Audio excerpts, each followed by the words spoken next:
Hello everyone and welcome back to another Figurehead Reviews video, and today we are taking a look at the Marvel Legends Demogoblin Build-A-Figure. In order to build the Demogoblin figure, you are going to need all the figures that you see here. First, we have the Velocity Suit Spider-Man coming with the left leg, the Mark III Spider Armor Spider-Man with the right leg, Superior Octopus with both arms, Vulture with the head, White Rabbit with the glider, and then finally Shang-Chi coming with the torso. But enough about that, let's go ahead and get this put together and take a look at the Demogoblin Build-A-Figure. And here is Demogoblin finally put together, and I'm torn on this figure.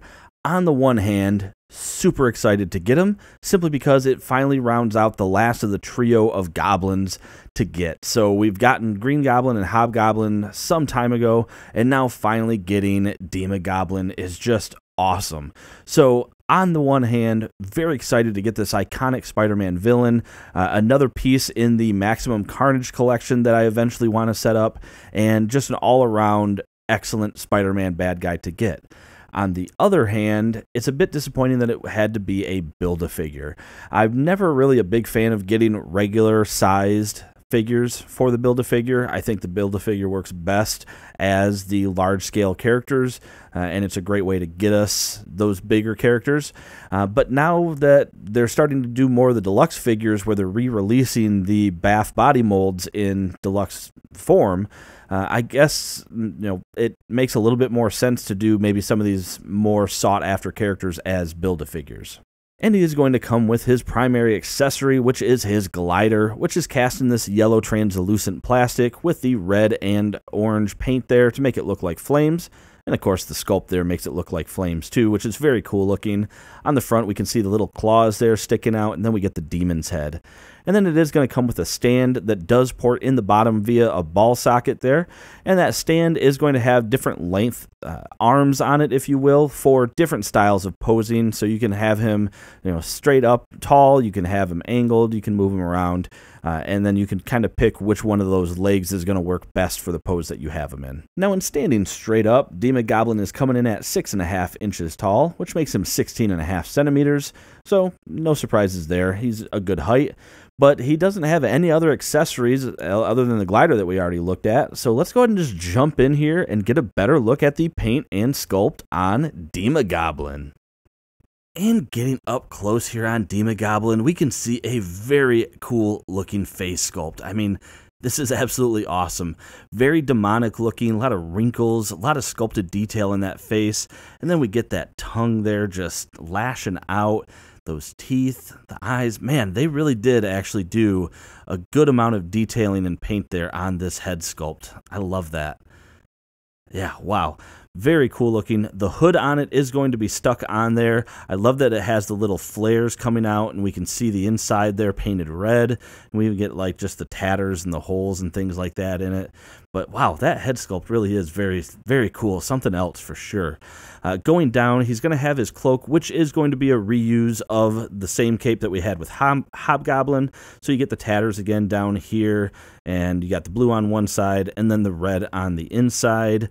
But still really cool looking. The torso is going to be the same as Hobgoblin as well. This is actually a fodder piece that I have sitting aside. So you can see it still uses the same upper torso and the same arms, but we do get a new forearms here, and of course new hands as well. One thing I will say about the hands are they feel very spongy, and then look at how easily this one came out. Like this one, really, it pops out if I rotate it and barely have to apply any pressure. So that is one thing that's really interesting with this is these hands are very, I don't know, they're just very soft. And actually the arms feel pretty soft too. So I don't know if it's just the type of plastic they used or what. But yeah, that's one downside. He has his buckle here going across down to the belt. They did paint that buckle, which looks like it actually came out pretty good. And then we get the little demon's head here on the buckle. Very well done. And I love that we just have the tatters again, keeping throughout the theme. Just his gloves in tatters, his belts in tatters. very cool. One difference here on the legs is we don't have the scales like we did with Hobgoblin, so we do just instead have regular legs, but we do get the same boots that we had with Hobgoblin all the way through and the same shoes. So nothing wrong with that though, those work, but still a very cool looking figure, and I do love this design, and man, that head sculpt really, seeing it up close really is just showing how good that is. So very cool looking. Now looking at the articulation, so you have a head that can go all the way around. He can look down. It could be better, but unfortunately it is getting hit by the cloak there. Looking up, not too bad, but again it does get hindered. Arms can come up. Let's see. Boy, they're really hard to move, and I don't want to. Looks like. Oh, yeah, so I'm digging into that plastic pretty good. So be careful with the arms. Boy, was this Hobgoblin like that?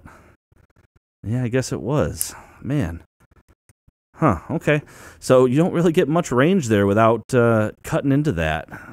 Yeah, that is really cutting into that. So yeah, be careful with that.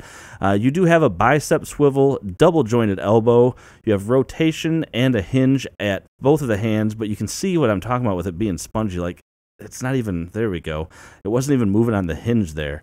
He does have an ab crunch, which goes down a ways. And actually, one thing to notice too, his cape, I can not really get it to lay very flat. It wants to stick out, which is fine because most of his stances are probably going to look like he's gliding. So I'm actually okay with that. It goes back a little ways, but boy, look at that gap. That's not great. He does have a waist rotation, but that belt is going to kind of make it a little funky there. Legs can come apart that far. He can kick forward quite a ways. Backwards, actually. He can go backwards more than usual. Upper thigh cut, double jointed knees. Does have a boot cut and then a hinge and ankle pivot. And that is going to do it for this review, everyone. So overall, a very cool figure, and certainly a figure that is, I think, necessary for any Spider-Man collector. It is a bit rough that it's a Build-A-Figure, because if there are figures in this wave that you just didn't care for, that means you might be buying either just Build-A-Figure pieces standalone, or you might have to fork over a bit more for this guy.